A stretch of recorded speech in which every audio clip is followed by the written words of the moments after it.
Good evening, everyone, and welcome back to our Blue Zone series presented by Baptist Health for Her. My name is Diana Rosito, and I'm a wellness coach with Baptist Health. And we are continuing the conversation tonight and each Tuesday and Thursday in May to discuss the Blue Zone's Power 9, which are the 9 health habits that the experts from the Blue Zones have found to improve our longevity. Also, we want to remind you that this series will be leading up to our virtual Sisiski Kleppinger Endowed Annual Lecture for Women's Health on June 3rd at 6 p.m. called Food is Medicine, Achieve Lifelong Wellness. You don't want to miss out on this awesome lecture. I encourage you to join us for this lecture event. It is free, and you can register the link above or the one I'm providing in the comments. So you'll see that pretty soon. So we have a very special guest with us tonight, and if you've been following our series, we've been going through Power 9 for the Blue Zone series, and so tonight we are discussing Downshift. And we have Dr. Marylin James with us, who is a family physician with Baptist Health. So, Dr. James, I'll turn it over to you to just tell us, who you are, a little bit more about what you do and what you're going to be discussing tonight. Definitely. Thank you, Diana. Hi, everybody. It's a pleasure to be here. I'm Dr. James, and I'm a Baptist primary care outpatient primary care physician at Southampton location. It's just been over 5 months since I've been here with Baptist, but it's been great. And my practice style is a lot about holistic care, preventive medicine, and talking to my patients about how I can help them and partner with them to find more natural ways to help treat them. So that's basically my style. I came up here from South Florida, and prior to that, I was in Chicago for a long time. And I love it here in Jacksonville so far, and I'm very excited to be part of this series. Excellent. Well, welcome to Jacksonville, and we're so happy to have you here with the Baptist Health family, and so happy that you're enjoying it so far. So are you also enjoying the humidity? I didn't expect it to be this humid. Coming from South Florida, it's something I'm kind of used to, so I don't mind. It's okay. That's always like the main issue when people move to Florida. They're like, oh my gosh, why is it so humid? So good. So Downshift, there's been so much, I guess, over the last year. And one thing we've learned from researching Blue Zones and understanding what it is that how can we improve our lives to increase longevity, and one of those things is Downshift, and that means talking about stress and different factors. So we oftentimes think we know what stress is, but Dr. James, can you break it down for the viewers? What is stress? Sure. So stress is basically our body and mind's response to basic everyday challenges, and it can have a long-lasting effect on our health, depending on how we handle the daily stressors. There are different types of stress. Usually you can categorize them into acute stress, which, just trying to get to work, somebody may be tailgating you. You could be confronted with a snake, which happened yesterday when I was at work looking out the window.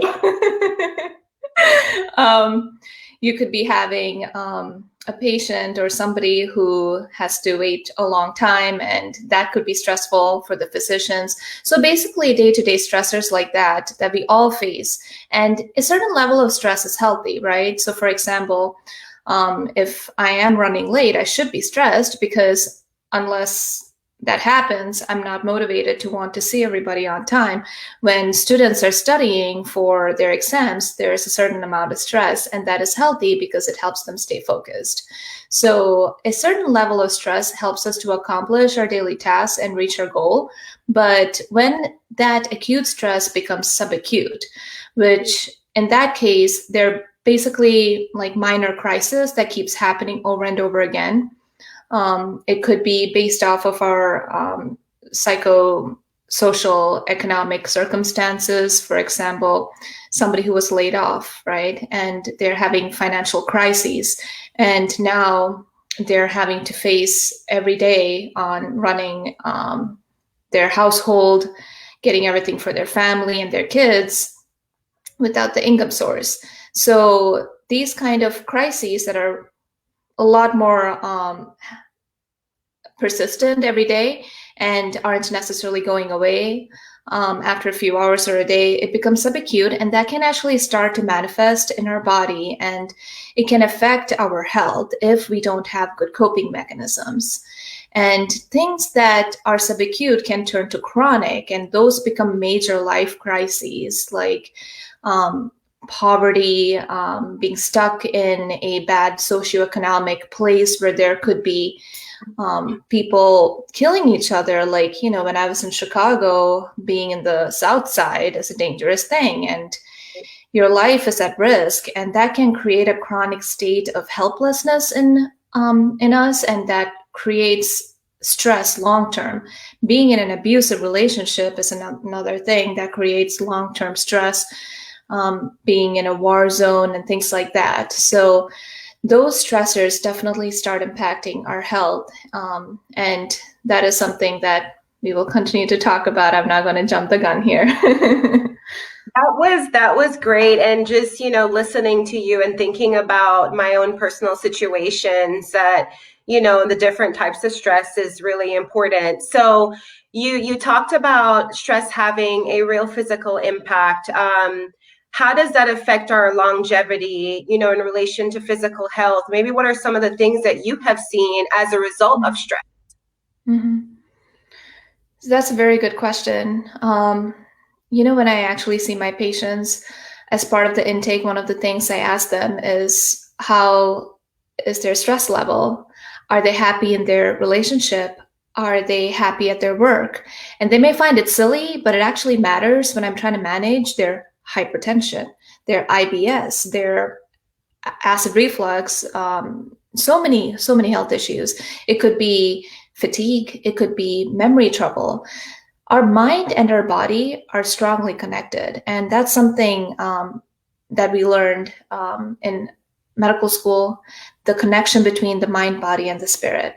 And so we cannot distinguish one from the other, really, and we have to connect all of them. And now, speaking more scientifically, I was actually looking into some studies, and I came across a Finnish study that was published last March 2020, and it showed that when they looked at people who were suffering chronic stress, it decreased their lifespan by 2.8 years. Oh, and yeah, so there are definite studies about this, and there were a few other studies that actually looked at a condition called stress cardiomyopathy, otherwise known as Takotsubo cardiomyopathy. And I've actually had patients, I do take care of patients who have had this. And when I was in Chicago, when I was in training in the hospital, I have seen patients coming in thinking they're having heart attack, but instead it's this stress cardiomyopathy. And so in this condition, the scientists, what they did was they did PET scans to look at the people's brain, a specific part called the amygdala.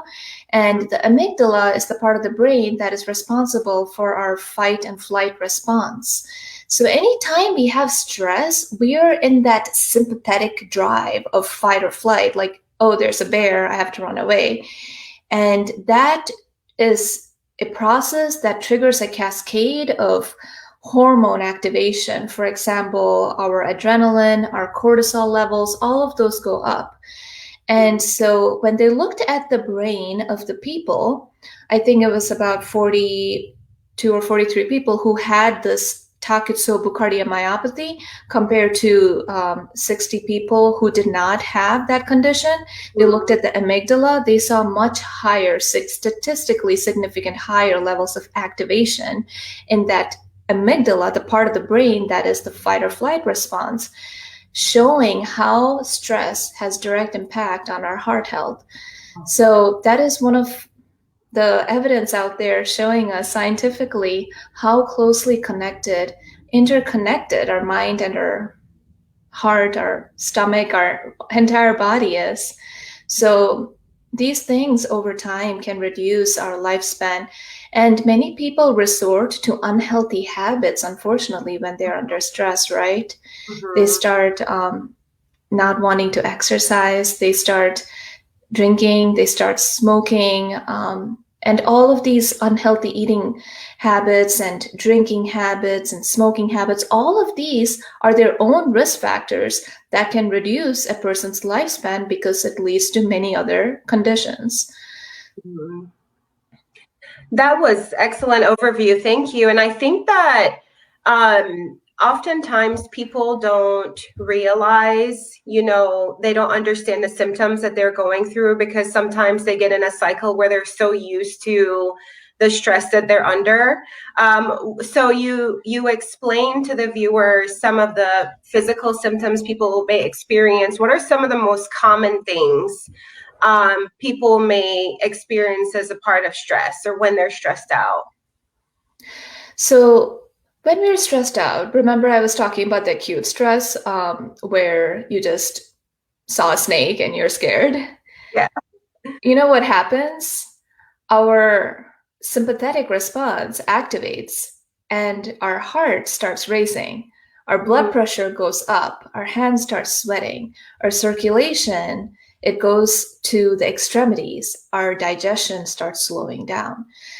Our brain, it actually shuts down the critical higher thinking part Mhm. of it and it goes to the very primitive that I gotta run that mode. And so what we will see as part of these are a person loses their ability to really focus. The higher cognitive thinking ability may get compromised.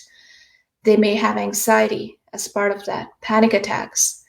They may experience, many people go into the emergency room even multiple times with chest pain, right? And they find everything is okay cardiac wise, but Mhm. it is coming from the stress, the anxiety. And so you can have chest pain.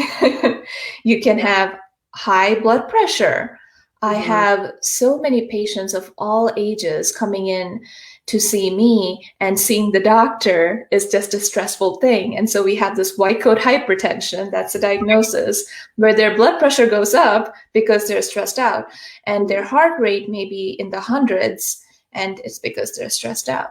And Mhm. so these are all common things that we see when people are stressed out. And these manifest over time to diseases if they're not controlled and coped with. So if the person is under chronic stress and they don't find a way to get themselves out of that situation, they Mhm. may be one of those people who may have acid reflux, eventually ulcers, Wow. GI issues like IBS, that may be diarrhea or constipation. I take care of multiple patients actually who are going through this, and even they acknowledge that it's the stress that makes those symptoms worse. So, yeah, those are some of the symptoms. So the major takeaway from what you just said that I'm hearing is that it is important for people to find a healthy coping mechanism or get out of the stressful situation in order to improve their health, and that's so important. I mean, to be honest, I have young kids, and that in itself some days can be a challenge, which can lead Right, to stress. And so sometimes right. for me, it's a matter of before I leave in the morning, just counting from 1 to 10 and breathing, That's which calms, great. yeah, which calms me down a lot, just to get into the frame of mind of, okay, I need to breathe to get my day started. Let's go. Yeah. So out of curiosity, so what do you think the difference is, between the current state we're in in comparison to what they found in the blue zones that's connected to longevity? So what are some examples of stress relieving activities that blue zone populations practice? So the blue zones population, they have very good coping mechanisms because they also face stress. They're subject to stressors too. They are people living in this planet Earth and with us in this pandemic. And some of the really health characteristics that I learned about them is that they have a community that they belong to or a faith group. They may find time to meditate or pray often, like the Adventists, they pray often. The Greeks, they actually find time during the daytime to take naps. And I was so jealous. I'm like, I wished I could take naps. We should make this a Baptist policy. How about we all have 30-minute naps? And there are studies showing that it may reduce cardiac disease risk by 35%. That is Wow. so significant. I was actually talking to one of my patients today. Her problem was that she's taking naps in the afternoon. And I smiled at her. I'm like, I am so jealous of you. And I'm so happy for you. Yeah.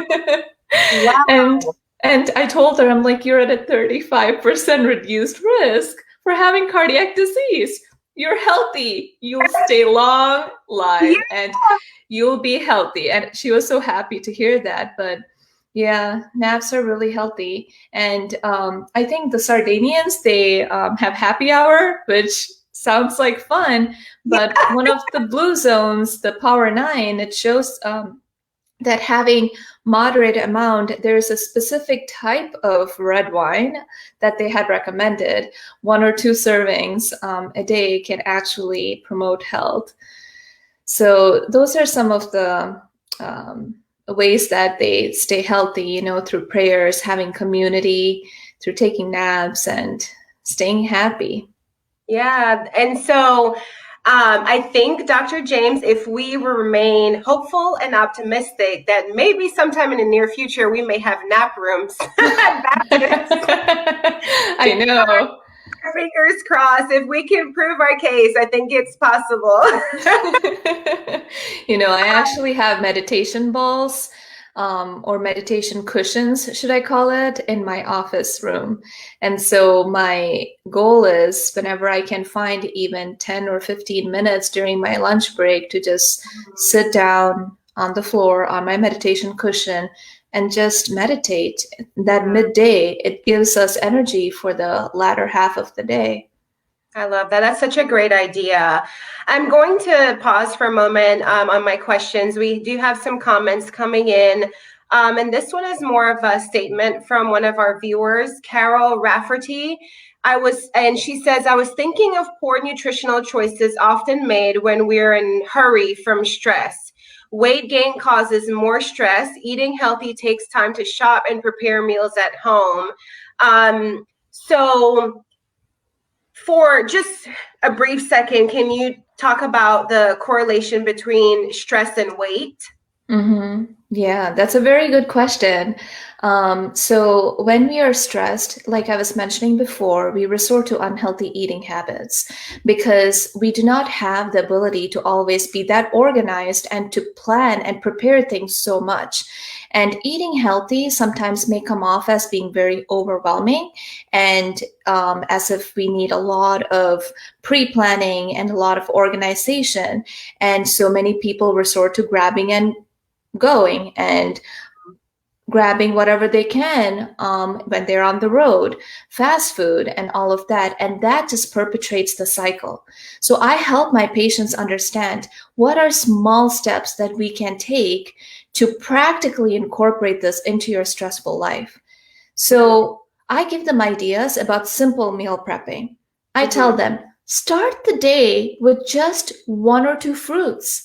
Have your coffee. Just always make sure that you just have some fruits in your house and have that, whether you're in the car, let that be your grab and go breakfast. There's so many healthy snacks and bars out there, and I usually compile a list of these for my patients, but look for snack bars that have very little sugar, have whole grains in it, and low saturated fats, and are organic.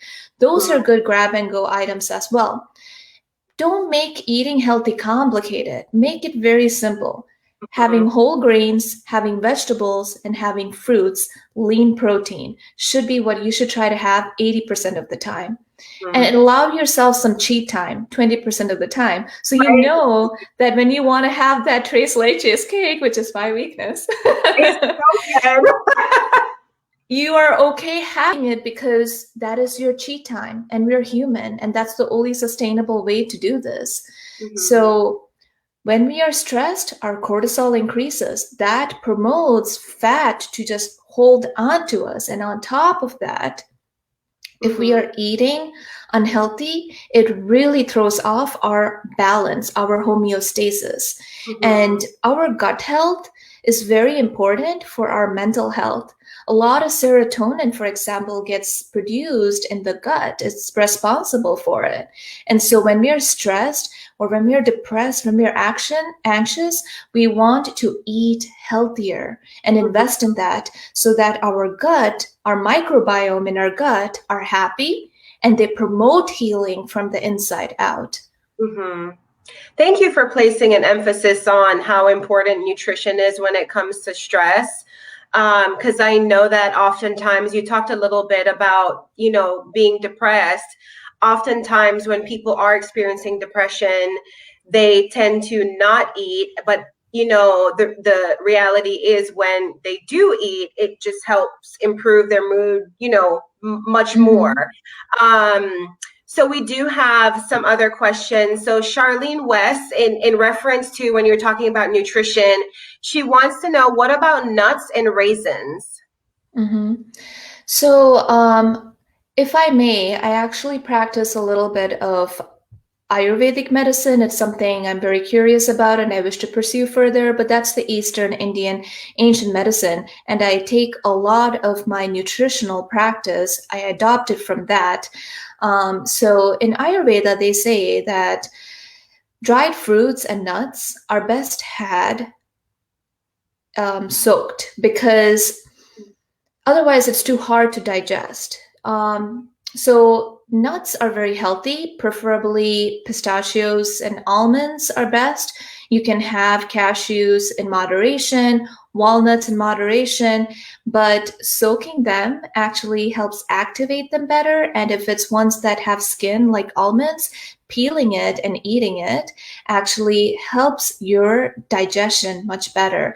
And dried fruits, it is recommended to soak them, especially if you're in a state of stress where the digestion, or what we call your Agni, which is your digestive fire, is already low. And people can experience a lot of bloating, slowing in their gastric passing, in fact, diarrhea, because it's not fully digesting and absorbing, so it just comes out, or even constipation, because in a state of anxiety, what happens is we say that their air is trapped. It doesn't want to go out. And so it's like we're just holding it all in.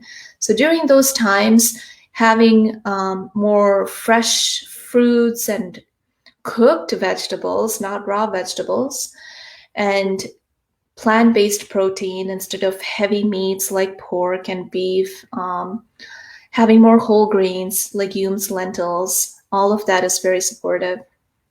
Thank you.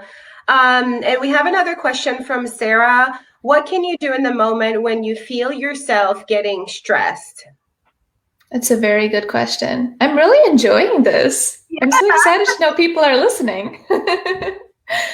So, daily stress is something that I experience every day. And so, like I was even telling her before, I have never done a live before. And so I was anxious. So I always have a breath work that I resort to during those moments. We get that feeling when the anxiety starts building up inside. And I actually take time in my clinic to practice meditation with my patients and breath work. There are 3 different ones, and I'll show one of them to you guys. I call it the 3-part yogic breath. So when we're in a state of stress, our tendency is to do shallow breathing. And so it's the top part of our ribs, and we go like, So whenever you notice yourself starting to do that, so for example, you could be driving the traffic is horrible, you're running late, someone's tailgating you and honking their horn at you, notice, tune into yourself, become aware of your body, your physiology, and your mental state, and you'll notice you're breathing shallow. And that is just driving the anxiety. So instead, you have to pause. You have to tune in and then do the 3-part yogic breath where you're going to bring your awareness to your stomach, actually. And we want to expand our stomach. Imagine your stomach is like a balloon, and you want to expand it forward and your lower back towards the seat, for example, assuming we are sitting in the car. Right. And our lower ribs, we want to expand them to the side. And these ribs on top, those should rise the least. And so those are the 3 parts, the upper rib, the lower rib, and our stomach. And the stomach should expand the most. And there's another important component to this. Remember, I was talking about stress is sympathetic activation. There are 2 parts to what we call the autonomic nervous system. That's the type of nervous system we're not conscious about, but that controls. It's either one or the other. It's either sympathetic or parasympathetic. It's flight or fight or rest and relax. So stress and anxiety is fight or flight, the sympathetic. So we want to overdrive that and activate the parasympathetic, the rest and relax state. And we can actually do that with our breath. And we do that by prolonging our exhalation compared to our inhalation. So let's do this together. Let's breathe in through our nose over 3 seconds, okay? And during the breath, when you breathe in, you're going to be aware of that 3-part yogic breath. You can place your hands on your stomach and let your stomach really expand. So let's give that a try. Take a deep breath in through your nose. 1, 2, 3. Hold your breath for 3 seconds. 2, 3. And then you're going to exhale through pursed lips over 6 seconds.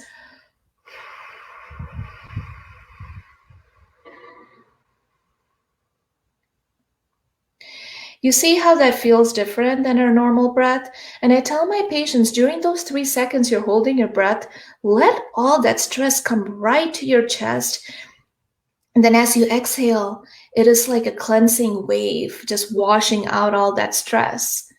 I hope that helped. Yes, I certainly needed that. So thank you. And I can see the viewers are really enjoying your talk, Dr. James. I mean, so much great information and tips that you're providing. So we have Lisa saying great information, and then Carol Rafferty, she's saying that she makes oat and buckwheat groats, potato and sweet potatoes, farro, etc. in Instant Pot. They store well in glass covered containers in refrigerator for fast filling snack. Pairs well with veggies for quick meals, and being prepared makes my life much easier now. So that's what she's saying, and preparation is key. Yeah. I know when I don't prepare, like I don't have my lunch ready or my breakfast ready and I'm already running behind, it takes me to another level of being stressed out in the morning. Well, definitely. Yeah. In that case, don't get stressed. Just strategize on the days that you have time. So when I moved down to Florida, I looked at my go-to places. So I'm new to Jacksonville, so I have my go-to places over here. So like, for example, Publix has a veggie wrap. You could grab that with some carrots on the side or a fruit on the side. Anytime toast with peanut butter or an almond butter, even better, is a go-to for you as well. At your work, you could always, have some multigrain bread or sprouted grain bread, even better, with some almond butter sitting there. I always store my desk with healthy snacks. So I have almonds, and there are I forget the brand, but I think it's called Skinny Dipped. It's this almond that's covered in like dark chocolate powder. So it gives you the same satisfaction as having chocolate, but it is healthier because it's almonds. and baked chips and things like that, for example. But thank you for the input. I mean, that sounds really delicious. Yes, it really does. I know we're coming close to time. I want to address these two, one statement and then a question from Marion. She says, I think stress brought on a lot of my heart issues during recent chemo treatments. This information is so interesting. Thank you. Wish you were closer to me in Jacksonville as I'm looking for a new primary. Oh gosh, I'm sorry, Marion. If you need help finding a physician, you can certainly call our 202-4U line, and our amazing team of care coordinators can certainly help you out. But if you don't mind the drive to Dr. James, of course, I'm sure she would love to have you as well. And then Miss Charlene West wants to know if you take TRICARE.